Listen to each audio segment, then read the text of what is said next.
Today is the second annual SFU Beedie Sustainability Case Competition. So teams from all over Canada and even the United States are competing by analyzing and presenting issues to a sustainability-related case.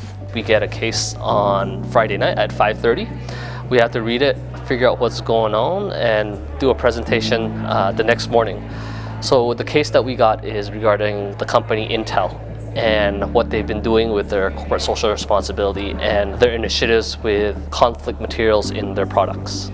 We as MBA students going into the business world see sustainability as our responsibility. So in the future, when we're choosing companies to work for, we see these as issues that we need to take responsibility for. So I think it's good for spreading awareness. The role of CEOs has shifted dramatically over the last 5 to 10 years. Now we're getting to the space where CEOs are realizing that these are fundamentally strategic issues for the companies.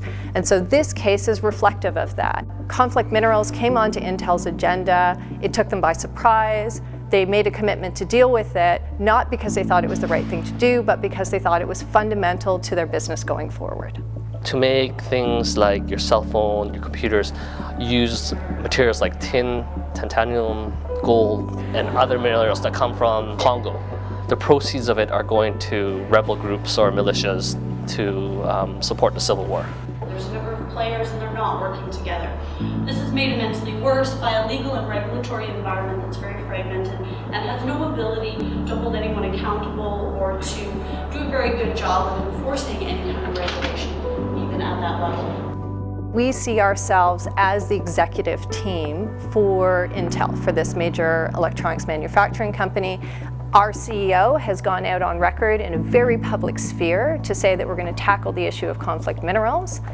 And what we're looking for from the students is, what does that mean in terms of the fundamental risks that we now face of having issued that statement? What's going to need to change in our operations? What's going to need to change in our supply chain? Who are we going to need to partner with? How are we going to legitimately deliver on this? And what are the resources that are going to be needed to do that?